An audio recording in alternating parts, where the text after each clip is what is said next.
Sunday morning felt like it always did, quiet, steady, and just mine. I had just watered my basil and sat down with iced tea when my son Evan opened the front door.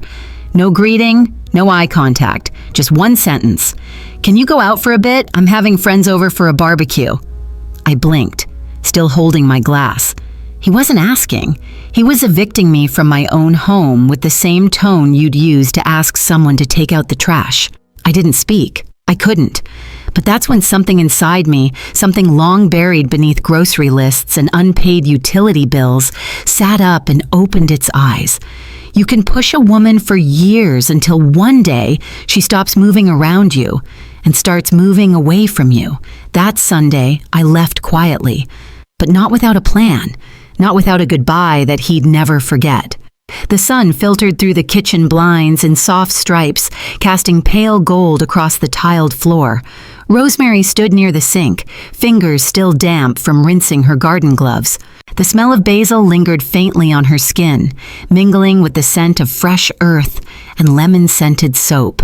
For a brief moment, the house felt like hers again, quiet, familiar, and lovingly worn. This was the house she and George had built with 27 years of paychecks, home-cooked meals, and quiet evenings watching Wheel of Fortune.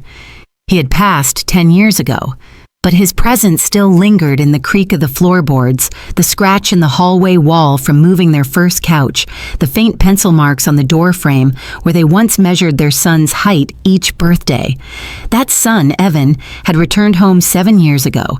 He had arrived with slumped shoulders, bloodshot eyes, and a voice weighed down by divorce papers and disappointment. She remembered how he looked standing on her porch that night, wet from the rain, his duffel bags dragging behind him like broken promises. "Just until I figure things out, Mom," he'd said, and she hadn't hesitated. She'd cleaned the guest room that night, made chicken stew, and laid out the same plaid blanket he loved as a child. 7 years. She never asked him to pay rent. Not once. She told herself it was temporary, that he was healing, that mothers don't keep ledgers. But temporary turned into routine. And routine became silence. The kind of silence that didn't just fall over a room, but settled into its walls. Over the years, Evan stopped cleaning up after himself. Dishes would sit in the sink for days. Laundry was left wherever it was removed. He never asked if she needed anything, never noticed when she skipped buying her blood pressure pills because the water bill had spiked. Still, she didn't complain. Complaining only invited defensiveness. Or worse, guilt-tripping. "I'm going through stuff, Mom," he'd mutter. "You wouldn't understand." So she learned to step around his chaos, to lower her voice, to make herself smaller in her own home. That morning, after his careless command about the barbecue, Rosemary had watched him disappear down the hallway. His sneakers thudded up the stairs, followed by the familiar click of his bedroom door. She stood still for several minutes, the condensation from her iced tea dripping onto her bare ankle.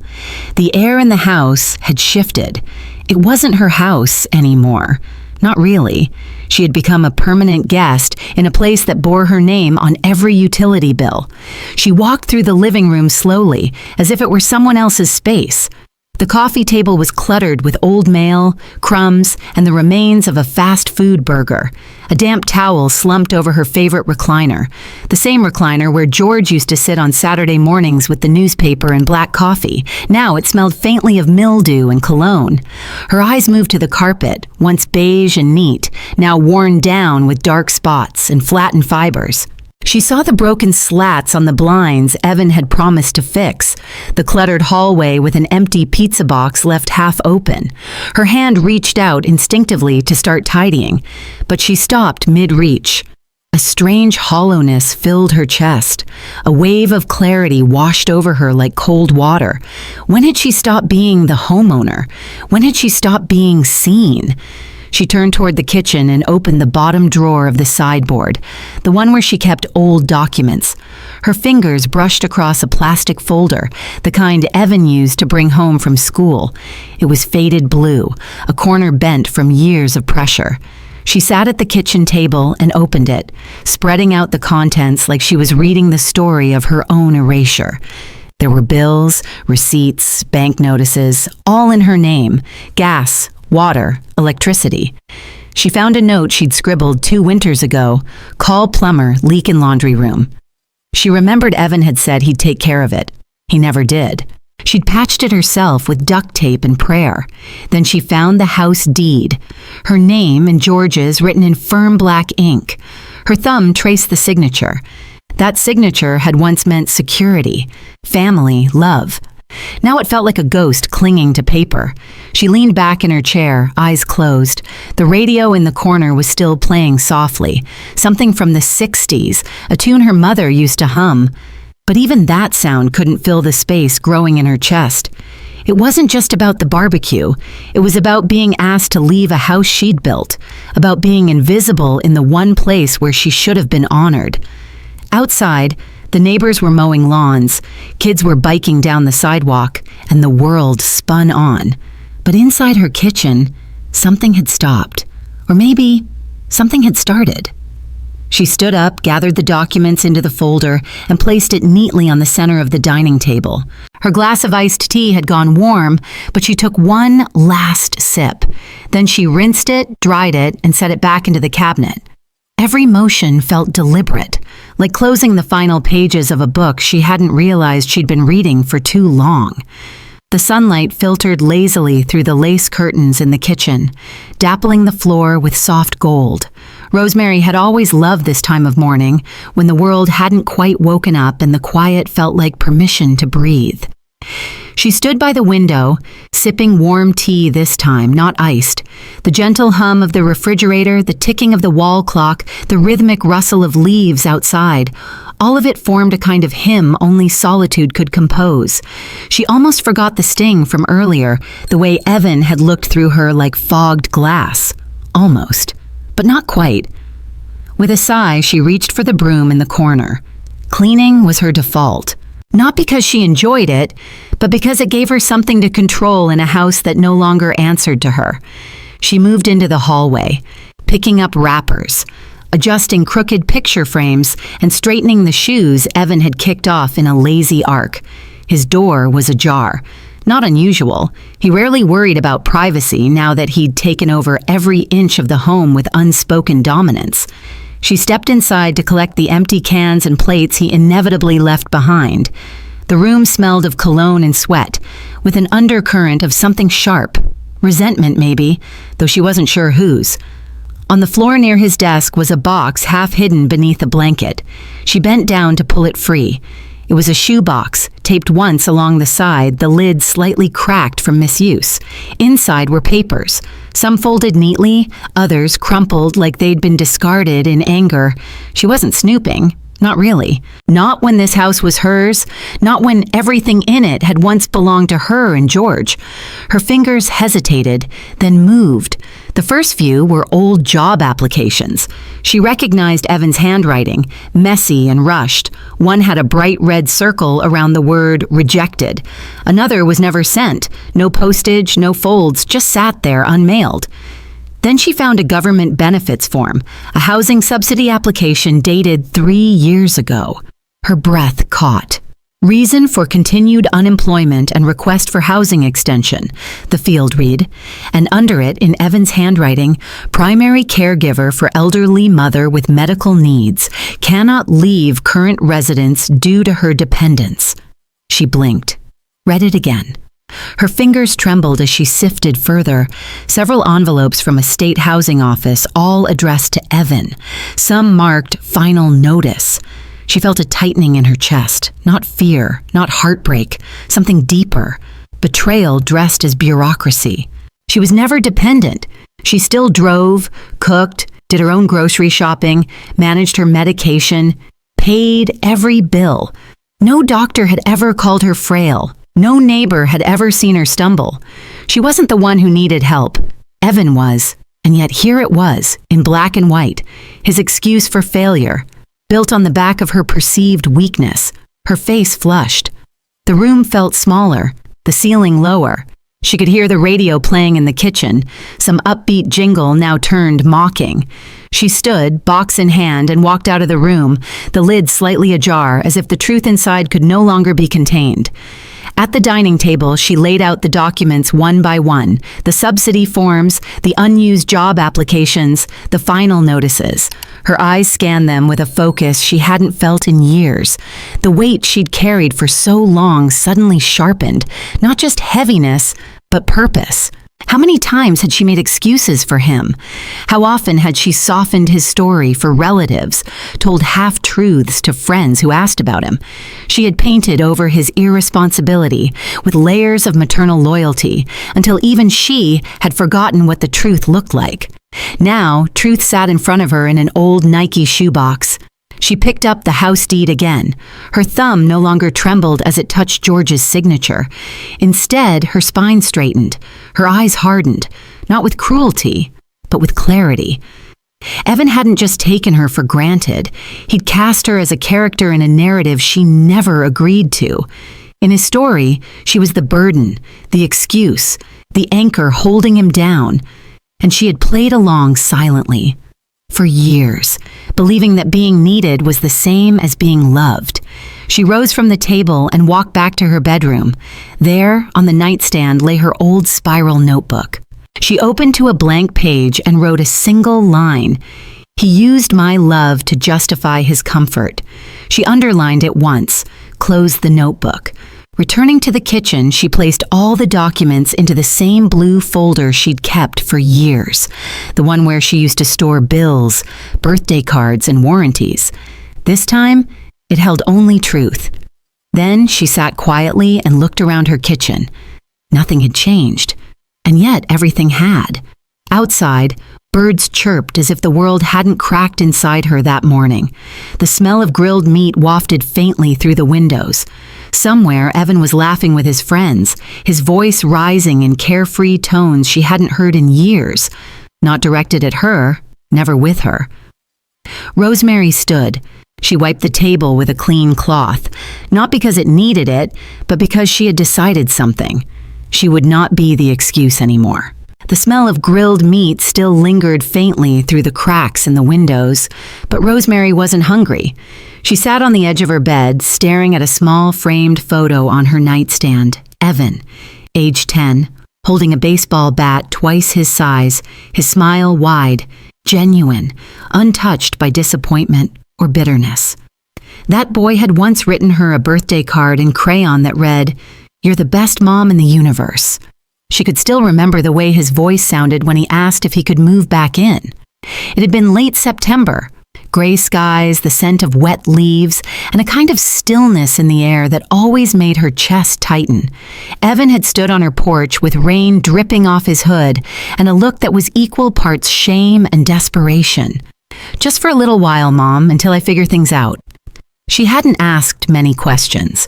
Didn't press about the details of the divorce or why he'd left his apartment so suddenly. She only nodded, opened the door, and stepped aside. That first night, she cooked chicken soup with soft carrots and broken spaghetti noodles, his childhood favorite. She even folded a clean towel at the foot of the bed in the guest room, which she dusted and freshened like she was preparing for royalty. In those first few weeks, Evan seemed grateful. He said thank you. He offered to take out the trash. Once he even brought home her favorite pastries from the bakery on Willow Street. She remembered feeling hopeful, believing this might be a turning point for both of them, a second chance at closeness, a new season of healing. But as the months passed, the gestures stopped. The thank yous dried up. The dishes piled higher. The groceries became her job again. The bills, hers alone. The trash stayed full. The apologies faded. At first, she reminded him gently, "Can you please wash your dishes after dinner?" Yeah, I will," he'd mutter, then forget or pretend to forget. "Could you maybe chip in a bit for the internet this month? I'm between jobs, Mom, come on." Her requests were met with sighs, eye rolls, and guilt tripping. He accused her of nagging, of not understanding how hard things were for him. "It's not like I'm out partying, Mom," he said once, ironically, while surrounded by beer bottles and loud music blaring from his Bluetooth speaker. She began to pick her battles. Then she stopped battling altogether. It was easier that way. Less tension, less cold shoulder. She cleaned around him the way one might clean around furniture. Quietly, carefully, without disturbance. She cooked meals without asking what he wanted. She stocked the fridge, folded the laundry, paid the water bill, all while trying to convince herself this was what love looked like. But somewhere along the line, she had become invisible. There was no Mother's Day card that year, no birthday gift, not even a hug. One Sunday, she'd bought a small cake for dessert. When she offered Evan a slice, he waved it off with a mouthful of chips. "Nah, I'm good, trying to cut back." That same evening, she'd found a receipt in the trash for fast food, soda, and 2 large milkshakes. The cake sat in the fridge for 5 days before she threw it out. And now, this barbecue, this party she hadn't been invited to. No one had asked if she had plans. No one cared where she'd go, just out of the way. She rose from her bed and walked slowly through the hallway, her feet moving out of habit more than direction. She passed Evan's room, the door closed tight, music thumping beneath it like a heartbeat out of rhythm with hers.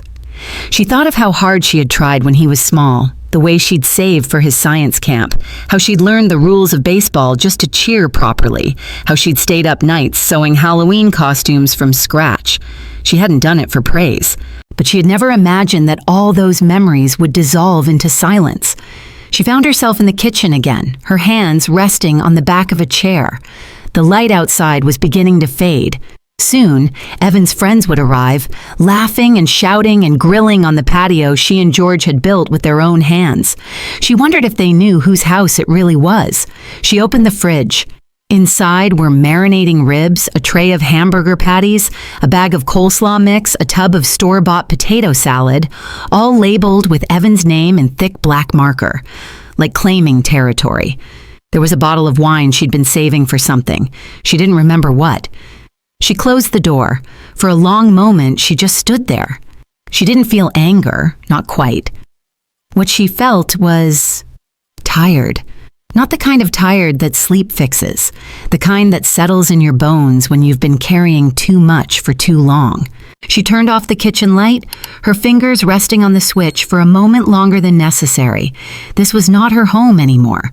It was her shelter, her prison, her history. But it didn't have to be her future.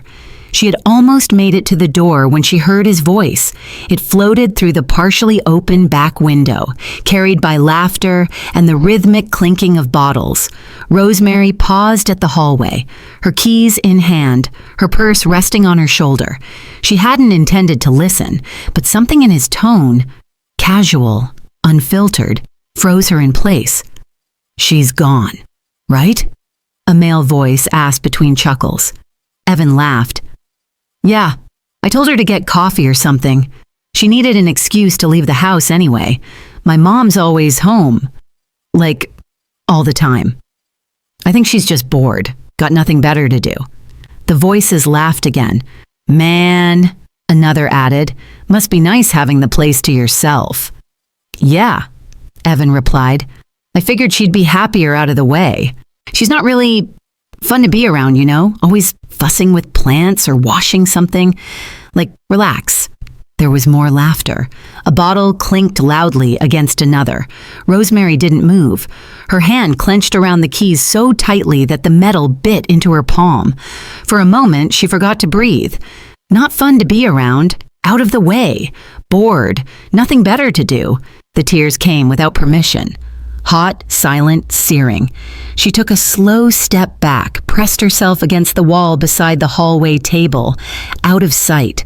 Her body sagged slightly, as if someone had turned a knob and drained the strength from her legs. She covered her mouth with one hand, not to muffle a sob.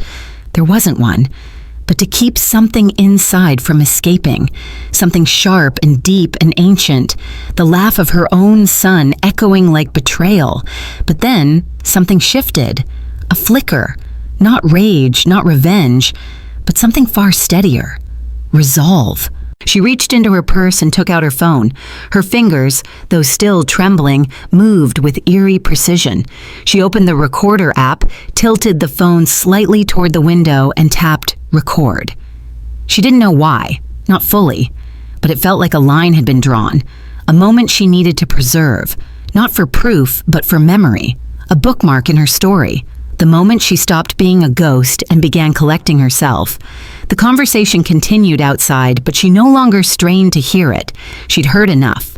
After a minute, she ended the recording and saved it. She stood there a little longer, breathing in the air of her own house as if she were a visitor. Then, without a word, she walked back to the kitchen, set her purse down, and placed her phone gently beside it. Her fingers no longer shook. She began to make tea, not out of habit, but out of intention. She needed a pause, a breath. Just as the kettle whistled, her cell phone buzzed sharply on the countertop. Unknown number, a local area code. She answered. "Hello, is this Mrs. Rosemary Clark?" "Yes." "This is Sandra from Capital One Fraud Prevention. We're just calling to confirm a recent purchase made under your account." She straightened. "What kind of purchase?" "There was a $496.79 charge today at Tech World Electronics. Portable speaker system and accessories. It was processed using the supplementary card linked to your account ending in 0442. Just wanted to confirm it was authorized."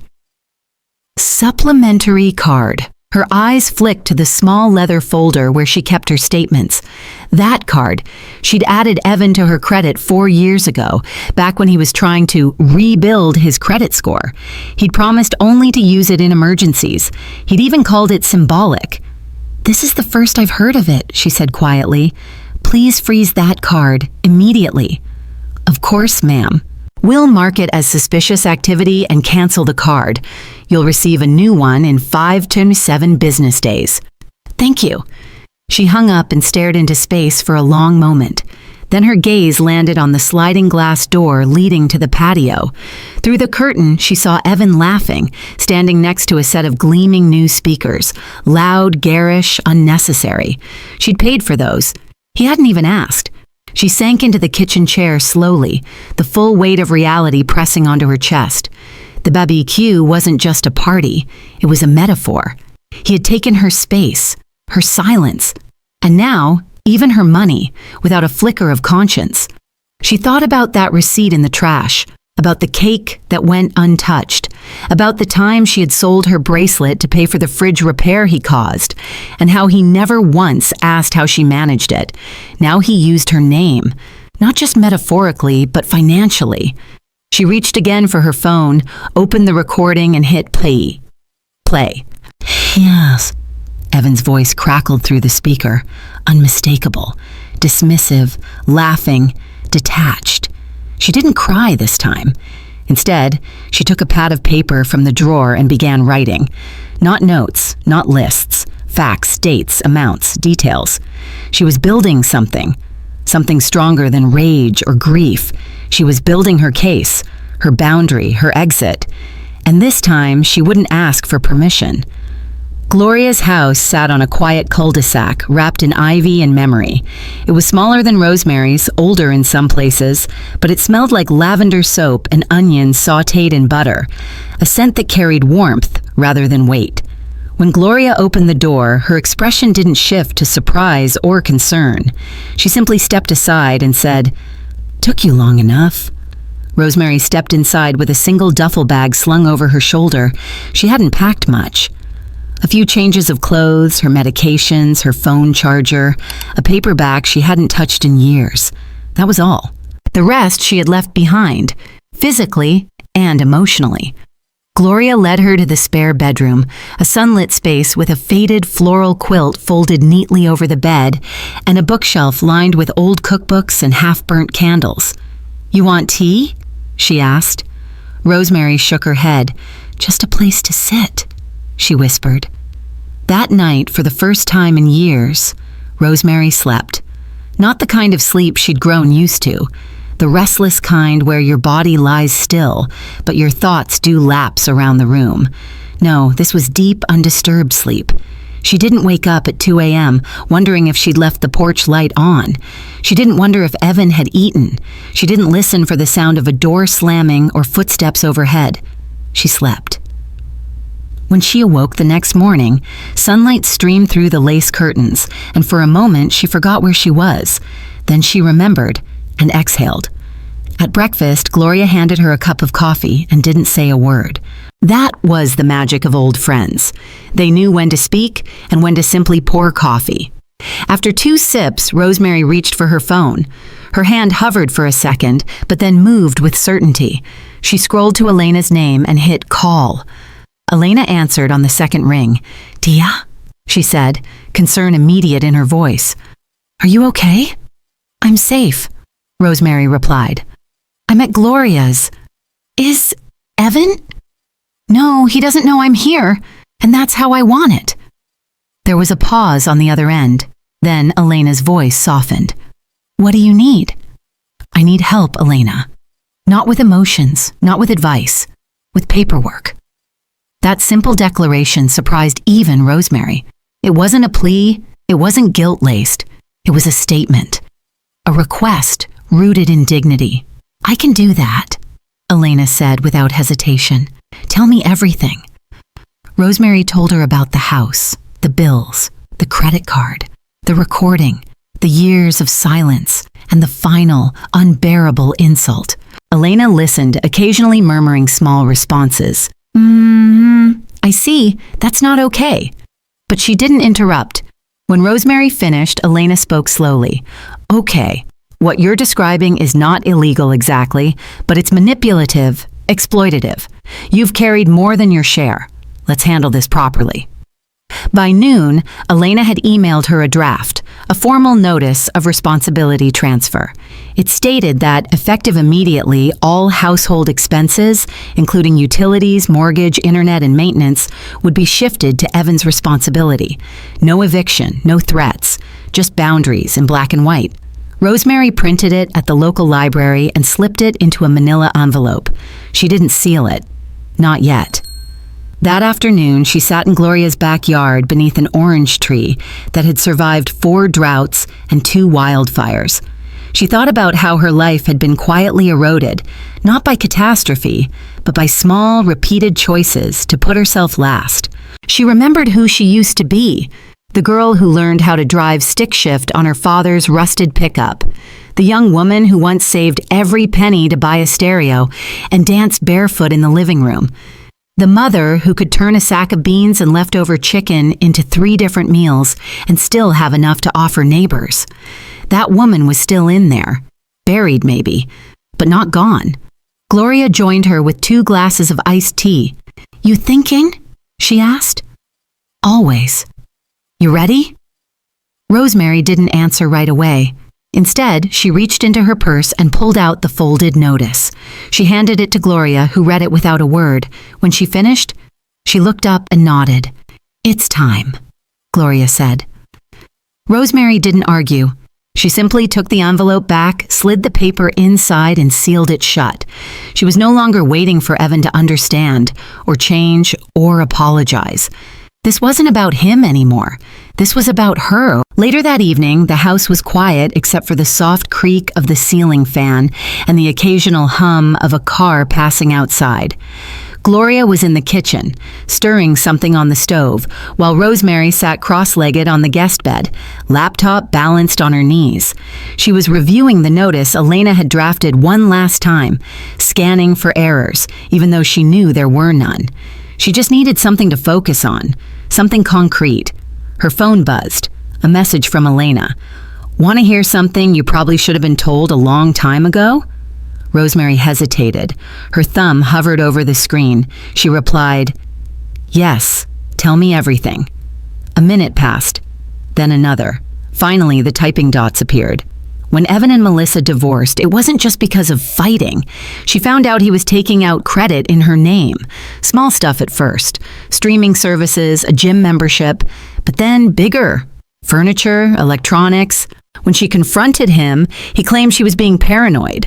Said he was under pressure, playing victim. Sound familiar? Rosemary blinked at the screen. A tightness spread in her chest. Not like panic, but like recognition. A puzzle piece she hadn't realized was missing. Elena continued. "Melissa called me, crying. Said she didn't know who she'd married, that he manipulated her into believing everything was her fault, that she almost believed him, until the third card statement arrived. Rosemary's hands trembled. She placed the phone beside her and sat back, staring at the ceiling. The dots were connecting, lines she hadn't wanted to draw before. She had told herself he was just lost, just hurt. But maybe he had been molding his patterns long before he came home, and she had given him the perfect stage to continue. She hadn't just enabled him, she'd made excuses for him, covered his failures with her silence, called it love, called it loyalty. But it wasn't either. It was fear. Fear of being alone, fear of being a bad mother, fear of facing the truth that her son had grown into a man she didn't fully recognize. She felt her face flush, not with shame, but with clarity. This wasn't just his pattern. It had been hers, too. A knock at the door pulled her from her thoughts. Gloria stepped inside, holding a folded envelope. "I found this in an old cookbook," she said quietly. "You should read it." Rosemary took the letter, the familiar handwriting striking her before she even unfolded it. George. She hadn't seen his handwriting in years. She unfolded the paper gently, like it might crumble in her hands. The ink had faded a little, but the message was intact. "Rosie, if you're reading this, I'm probably gone, or close to it. I've been meaning to say something for a while, but never found the right time. So I'm writing it instead. I worry about Evan, not just because he's struggling, but because he's never had to stand alone. You've always been his soft landing, and I love that about you. But I'm afraid he won't grow if you never let him fall. Please promise me something. If it ever comes down to it, don't carry him longer than you have to. Don't let your love become his excuse. You deserve to rest too. I love you. Always. G." By the time she finished reading, her eyes were wet, not from grief, but from the sudden, aching understanding of just how long the truth had been waiting for her. She looked up at Gloria, who was watching with quiet steadiness. "He knew," Rosemary whispered. Gloria nodded. "We both did."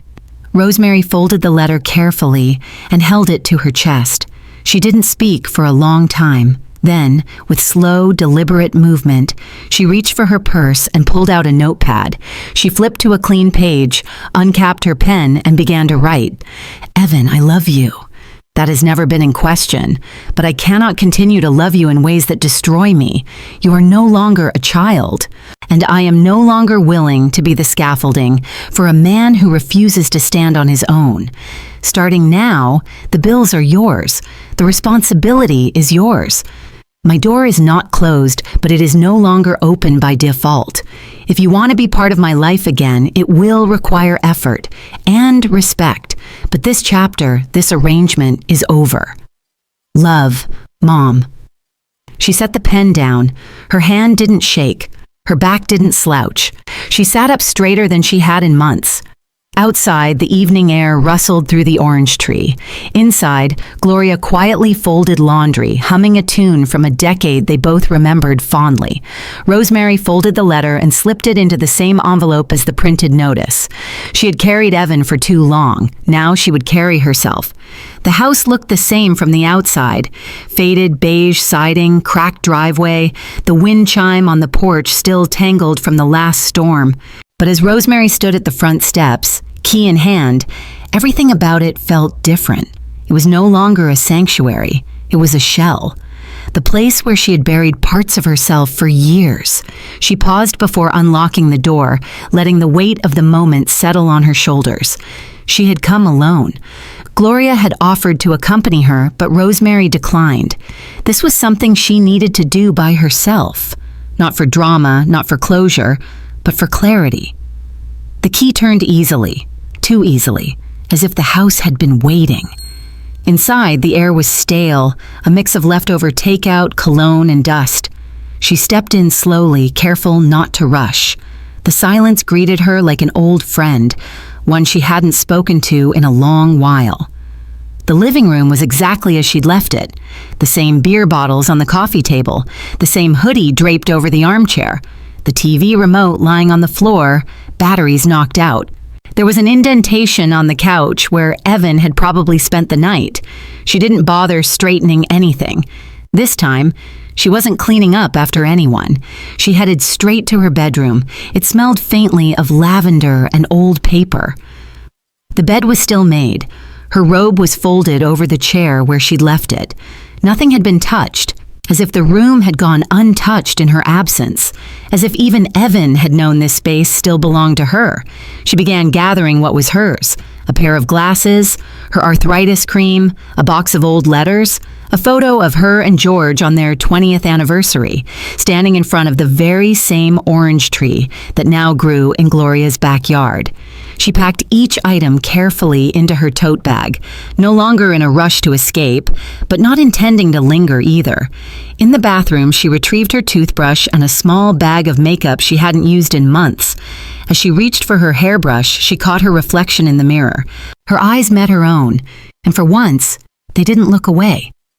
This was the woman who had kept the lights on, who had paid every bill, cooked every meal, picked up every broken piece after someone else's mess.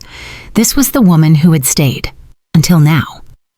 Back in the kitchen, she laid the sealed envelope, notice and letter combined, squarely in the center of the dining table. No post-it note, no dramatics, just quiet truth, right where he would find it. She adjusted its position slightly, aligning it with the grain of the wood. Her hands moved calmly, but with purpose. She took a long look around the kitchen. This room had once been filled with the smells of garlic and roasted chicken, of fresh coffee and cinnamon toast. Now it smelled of nothing, not even memory. Evan wasn't home. His car wasn't in the driveway. She didn't know where he was, and she didn't need to. This wasn't about confrontation. This was about decision. She opened the refrigerator. Inside were half-empty containers of takeout, a nearly empty jug of orange juice, a beer can on its side, leaking slowly onto the shelf. She closed it. Let it be his problem now. She walked through the house one last time, each step lighter than the one before. She didn't stop to collect what didn't matter. The house was full of things she had once valued. But now she understood. It wasn't about the stuff. It was about the space, the peace, the absence of obligation. She passed the hallway closet. Years ago, it had held board games and holiday decorations. Now it was stuffed with Evan's sneakers, coats, and unopened mail. She didn't touch any of it. At the front door, she paused again. No note on the fridge, no instructions, no plea. She had said everything she needed to in that envelope. She stepped outside, locking the door behind her, not with anger, but with certainty. She didn't slam it. She didn't sigh. She just left. The sun was low in the sky, casting long shadows across the sidewalk. As she walked toward the bus stop, her bag on one shoulder, she felt a strange mix of grief and liberation. It wasn't sadness for leaving. It was grief for how long it had taken her to go. At the corner, she looked back once. Not at the house, at herself, standing taller now, walking steadier. It was over, and it was just beginning. She had nearly finished. The tote bag was zipped, her steps were lighter, and the finality in her chest had begun to settle like dust on a clean surface. But as Rosemary passed Evan's door, slightly ajar for once, something pulled her to pause. She hesitated, not out of curiosity, out of instinct. The room was dim, faintly lit by slivers of sun filtering through crooked blinds. She stepped in slowly, careful not to disturb the clutter. The floor was scattered with crumpled shirts, empty chip bags, an overturned laundry basket. And yet, there was a stillness in the space, a heaviness. She moved toward the corner where a box sat open, one she hadn't seen before. Inside, amid scattered receipts and junk mail, something familiar caught her eye. A folded piece of pale yellow paper, its edges soft and frayed. She reached down and lifted it, her breath caught. It was the letter George had written to her during their 25th anniversary trip. A letter she'd tucked into her jewelry box years ago, a keepsake. It wasn't just sentimental, it was sacred. She unfolded it with care, her eyes scanning the words she knew by heart. George had written about watching her laugh at the lake, about how proud he was of their life, how much he admired her strength. It ended with, "If something ever happens to me, promise me you'll never carry more than your share. You've done enough for a lifetime." She had looked for that letter once and assumed it was lost in a move or mistakenly thrown away. But here it was, in Evan's room. Tucked away, not destroyed. She sat on the edge of his bed, the letter in her lap, her hands resting gently on her knees. The sharp edge of anger dulled, and in its place came something she hadn't allowed herself to feel in a long time: pity. Not the condescending kind, but the kind that comes when you finally see someone's pain beneath the noise. He had kept the letter, not to spite her, but perhaps to hold on to his father, or maybe to hold on to something pure, something whole, something he'd lost. Her heart didn't break again. It had already cracked too many times, but it softened. For a flicker of a second, she wished she could have helped him more, taught him better, loved him differently. She refolded the letter and placed it gently on top of the dresser. It didn't belong to her anymore. Let him keep it. Let it remind him of what could have been. She turned to leave, but just as her hand reached the front door, the knob turned from the other side. Evan stood there, breathless, a grocery bag in one hand, keys in the other. He froze when he saw her, toad on her shoulder, shoes on, standing in the doorway. For a moment, neither of them spoke. Then he said, "You're leaving?" She nodded. "Yes." His eyes narrowed, not in rage, but in something closer to disbelief. "So that's it?" "I left you a letter. It's on the table," she said softly. He didn't look at it. He looked at her, really looked at her, as if seeing her for the first time not as his mother, but as a person. His voice dropped. "You always leave. Every time I needed you." That sentence stopped her. It didn't hit like a slap. It landed like a weight. She turned slowly, looked at him, not the boy she raised, not the man she'd hoped he'd become, but a fractured soul still clinging to his wounds. "I didn't leave," she said, voice even. "I stayed. Too long. That's what broke us." The silence that followed was heavier than shouting. Evan's shoulders dropped, as if the truth had finally reached him, not with violence, but with gravity. He stepped aside. She walked past him. No hug, no parting words. At the door, she paused, not to look back, but to breathe in, her final inhale as a resident in that house. Then she stepped out. Behind her, the door closed with a gentle click. Inside, Evan stood still. Then, slowly, he walked to the dining table. His eyes landed on the sealed envelope with his name printed in careful handwriting. He didn't touch it right away. He sat down, elbows on the table, hands covering his face. He didn't cry, but he didn't move either. Outside, Rosemary walked down the street, one foot in front of the other. She didn't feel victorious or triumphant. She felt empty, but not hollow. Cleared out, ready for something new. It wasn't war that broke them. It was silence. And now, silence would heal her. 3 days passed before the knock came. It was just after sunset, and Rosemary had been folding laundry in Gloria's guest room, humming along to the soft tune of a Spanish ballad playing faintly from the kitchen radio. The rhythm slowed her mind, offered comfort in repetition. The knock was gentle, almost hesitant. She opened the door to find no one. Just a brown paper grocery bag resting on the porch steps, steam barely visible through the top. Taped to it was a folded napkin with rushed, uneven handwriting. "Made your favorite. Hope you're okay. E." She didn't move for a moment, just stared at it. She recognized the smell. Roast chicken, rice, beans. The same meal she used to make every Sunday when Evan was little. It used to be their ritual. She picked up the bag and carried it inside, not out of acceptance, but necessity. She placed it on the counter and slowly opened each container. The food was warm, familiar, but she felt nothing. Not anger, not nostalgia, not forgiveness, only recognition. This wasn't a change. It was a gesture, an apology delivered through convenience. No discomfort, no accountability, no conversation. She reached for the trash bin. One by one, she tipped the food into the bin. The soft plop of rice, the thud of chicken, the silence of beans against the plastic. Then, she rinsed each container clean and placed them in the recycling bin by the door. It was not cruelty. It was clarity. Later that week, Rosemary stood in line at the local library, a stack of 3 books nestled in her arms: fiction, memoir, a small volume of poetry with a torn cover. Ahead of her, 2 young mothers chatted quietly about storytime schedules.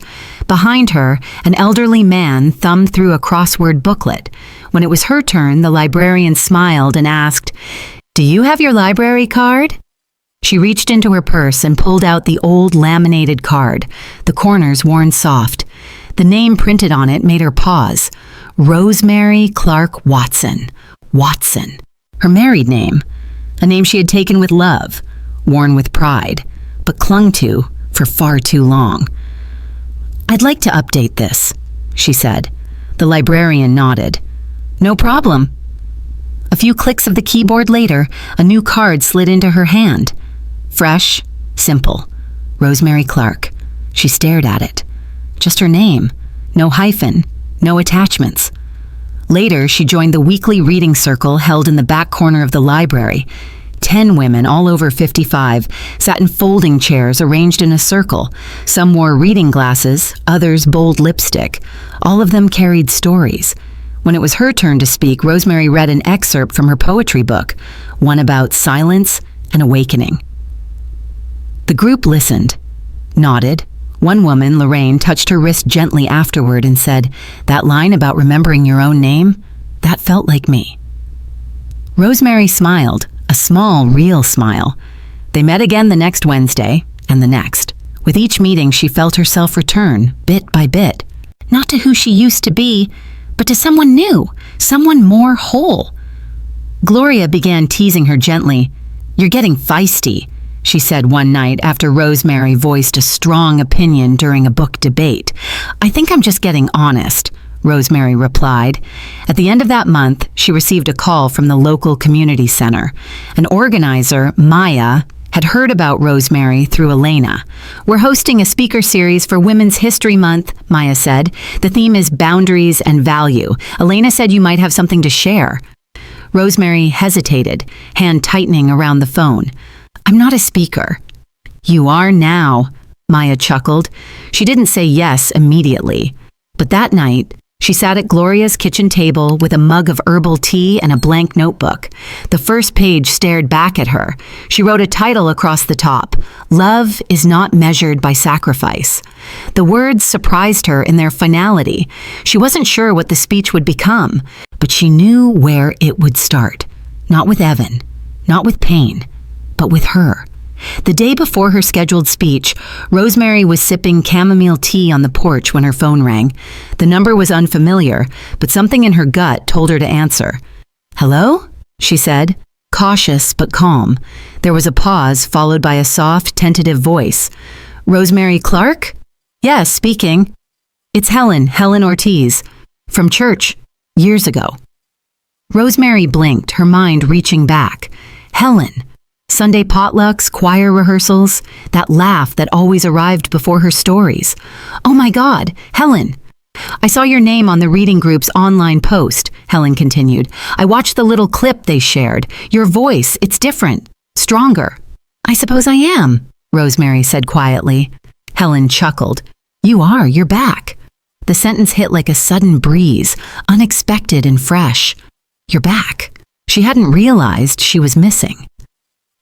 They talked for 10 minutes, about books, grandchildren, and the garden Helen still kept. Before hanging up, Helen said, "I knew you'd come around. You just needed the world to stop long enough for you to hear yourself again." After she ended the call, Rosemary sat quietly, the cup of tea cooling between her palms.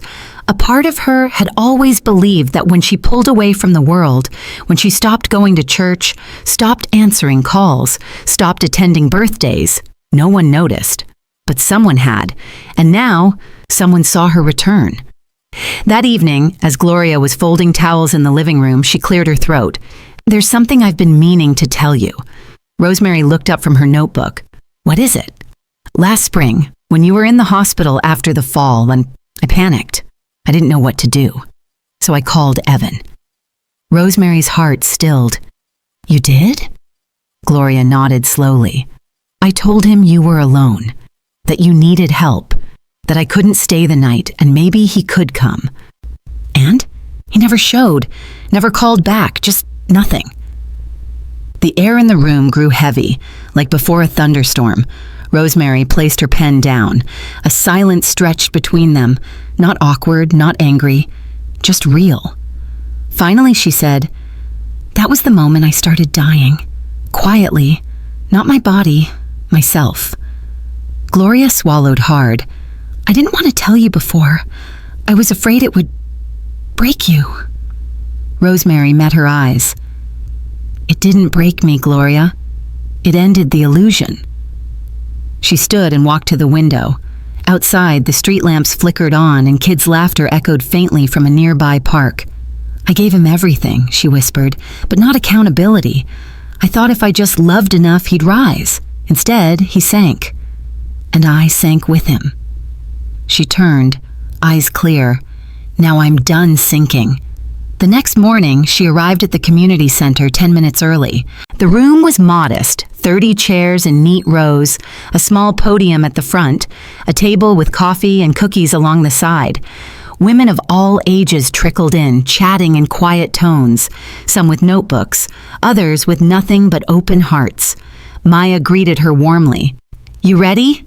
Rosemary smiled. "I think I've been ready for a long time." When she stepped up to the podium, she didn't bring a script, just a folded index card with a few words. She looked out at the room, took a deep breath, and began.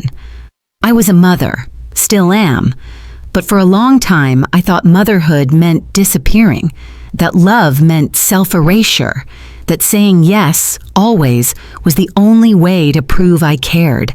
She paused. A few women nodded. "I was wrong." Her voice was steady. No trembling, no tears. "I raised a son. I did my best, and then I did too much. I stayed too long, paid too many bills, ignored too many signs.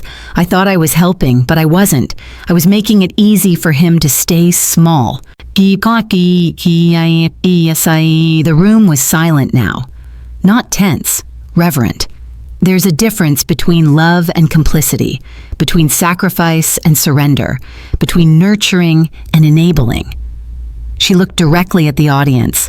"When I finally left my own home, I wasn't angry. I was awake to the truth that I'd mistaken exhaustion for love, that I'd confused silence with peace." A woman in the back dabbed her eyes. "I don't tell you this for pity. I don't need that anymore. I tell you this because some of you are still in the middle of it, still believing that pain is proof of loyalty, that if you just give a little more, they'll finally turn around." She shook her head gently. They might not, but either way, you deserve to stop bleeding." She unfolded the index card. "Love is not measured by sacrifice. It's measured by truth. And here's mine. I don't hate my son. I don't even wait for his apology. I simply choose to stop playing the role he wrote for me." A murmur of quiet affirmations filled the room. As she stepped down from the podium, Maya approached with glistening eyes. "That was everything." Rosemary smiled, heart steady. For the first time in a long while, she wasn't waiting to be heard. She had already spoken. It was a gray, windless morning when Rosemary returned to the house. Maya had called her earlier that day. "He dropped off the key this morning," she said. Didn't say much, just that he was done. No apology, no explanation, just silence. Rosemary didn't rush. She took the bus across town, holding a canvas tote on her lap, filled only with a new set of sheets and a small basil plant she'd been growing in Gloria's kitchen window. It wasn't a homecoming, it was a farewell. The house stood just as she remembered, familiar but distant, the kind of distant that creeps in after a long, unfinished goodbye. She unlocked the door with the new key Maya had arranged from the locksmith. It turned with a click that echoed into the quiet. The smell hit her first. Stale grease, old socks, a sourness that had sunk into the carpets, into the walls. It was the scent of neglect, not just of a place, but of purpose. She stepped inside slowly, scanning the space. The living room looked abandoned, but not intentionally. Wires dangled where the television had been ripped from the wall. The coffee table was missing. A single blanket lay crumpled in a corner, as if discarded mid-motion. The couch cushions sagged. One window was cracked open, letting in a thin, reluctant breeze. She moved room to room, her footsteps soft but certain. In the kitchen, the fridge stood unplugged. The door hung slightly ajar, revealing a single jar of mustard and an empty carton of eggs. The light inside, long dead. The sink was dry, stained with coffee grounds and streaks of soap scum. She didn't flinch. She didn't sigh. She simply observed. Upstairs, the hallway was scattered with dust and memories. Evan's bedroom door hung open. Inside, the mattress leaned against a wall, the closet door ajar. Nothing but wire hangers remained. The carpet was flattened from years of pacing. A dresser stood in the corner, drawers half open, as if forgotten mid-pack. Then she reached what used to be her bedroom. Everything was still in its place. Curtains open, light streaming in softly. Her blanket, the one she folded neatly before leaving, had been untouched. Her spare reading glasses were still on the nightstand. A small porcelain dish, once holding her wedding band, sat empty. She walked to the window, opened it wider, and stood in the breeze. She didn't cry. She didn't get angry. The absence didn't hurt. It didn't heal. It simply existed. This house had been her story for so long. Now it was just a structure. 4 walls. A roof. No longer a reflection of her choices, but of her past. She closed the window gently. Then she walked back down the stairs, her hand brushing the railing. As she reached the front door, she turned one last time. Not for nostalgia, but for confirmation. There was nothing here for her anymore. Outside, the sky remained overcast, but it didn't feel heavy. She caught the bus again, the same route back, but everything felt different. This time, she wasn't returning to escape. She was arriving. The building was modest, a 2-story complex with white stucco walls and ivy creeping up the sides. Her unit was on the 2nd floor, facing west. The windows caught the afternoon sun, casting golden squares across the wooden floors. As she unlocked the door, she smiled. The air smelled like pine and lavender from the nearby park. The inside was small, just enough space for a bed, a chair, a narrow kitchen with new fixtures. The shelf by the window already held her books and framed photos. A small rug from Gloria covered the floor. In the corner, her basil plant stood tall in its terracotta pot. She set her tote down and walked through the apartment slowly. No mess, no footsteps behind her, no noise that wasn't hers. She moved to the kitchen, filled the kettle, and turned on the stove. The click of the gas flame was immediate, comforting. She reached for a mug from the cabinet. Only one, because she only needed one. She steeped a bag of chamomile and sat by the window. Outside, the wind rustled through the trees. Children laughed faintly from the playground. Somewhere, a dog barked.